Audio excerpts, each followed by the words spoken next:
Magandang hapon ho. Magandang hapon sa Panginoon Diyos. Ako yung nagpapasalamat sa Panginoon Diyos. At before the foundation of the world, hanggang sa panahon ito, year 2025, ay kanyang pinahiram po ng buhay.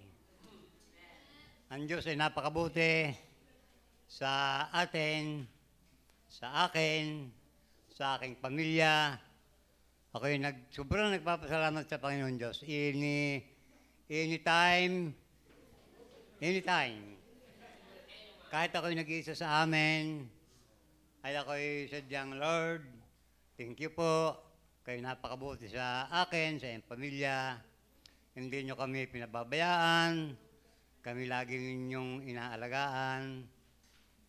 Bagaman ako'y mayroon isang anak na hindi nasimba, sabi nga ni Sister Mila ay matigas ang ulo, ay hindi man makuhit. Matigas ang ulo, hindi makuhit. Ay di, salamat sa Panginoon Diyos. Ako'y tuwan-tuwa talaga sa Panginoon. Tuwing ako'y nagbubulay, ako'y natutuwa sa Panginoon Diyos. Ako'y gabi-gabi nakapagbasa ng Bible uli. Nung kailan ako medyo napatigil. Pero ngayon, sabi ko, Panginoon Diyos, ako'y lagi mong banal na Espiritu, ako'y lagi mong kilusin.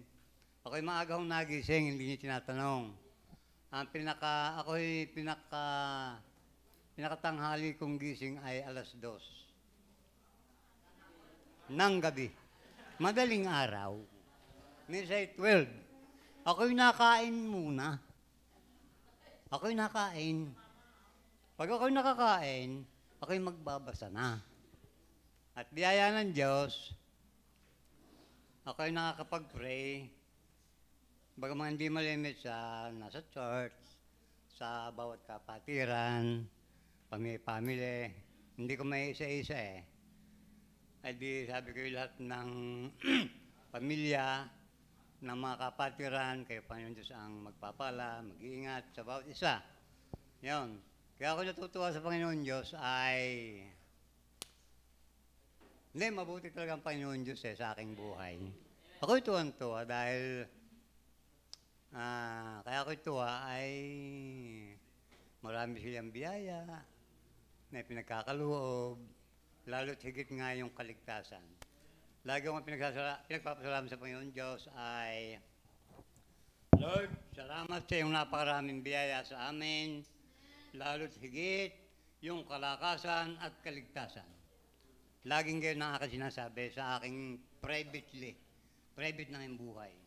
Siguro hindi alam na yung mga kasama, ay kahit na doon sa iyong babuyan, biyaya, mababoy, ay ako'y laging thank you, Lord.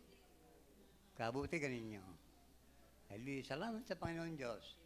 Nung kaya dati walang pira, kakaunti, ngayon kakaunti pa rin. Ay di biyaya ay di nakakaluag-luag naman. Dati nung kailan kami nabili ng bigas, 2 kilo, 3 kilo, utang pa, ngayon biyaya, sako-sako. Brother Rane, sako-sako. Hindi, totoo. Kaya ako natutuwa sa Panginoon Diyos. Dati nung kailan, ang aming gastos ay pakaw-kaunti ngayon eh. Sabi ko nga sa mga bata, kakaibaga, 20,000 ang inyong binibili. 1,000 ang gasol, 1,000 ang bigas, 1,000 ang kuryente, 2,000 ang tubig, 2,000 ang ilaw. Ay kakoy, ay tahingi tatay. Kaya man hisili, kayo magbabayad ng ilaw, 2,000. Kakoy, aba. Sabi ko, thank you Lord. Nakakabayad, biyaya. Ako'y tuwan-tuwa sa Panginoon Diyos sa totoong buhay. Ang mga ano ko pa, biyaya, ay magaganda naman lalaki. Sabi, Beka, tukunin magaganda lalaki ang inyong anak. ay mano daw sa akin na eh. Ikaw ka ba? Ay talaga naman. Ay kayong may sabi, sasama akong rin lalaki. Kaya, hindi, sa totoong bahay ako natutuwa sa Panginoon Diyos. God knows my heart. Deep in my heart. Salamat sa Panginoon Diyos. Salamat sa kanyang biyaya. Tayo nakakasama-sama pa. Sana ang taong ito ay tayo ay patuloy na nagsasama-sama. Tama yung kay Engineer Albert, na aking inaanak, yan yung ginagalang ko, miski ako yung miski anak sa kasal ko, yung mahal ko. Tama ang kanya sinasabi, dapat sama-sama. Tayong mga mired ay huwag maghihiwa-hiwalay.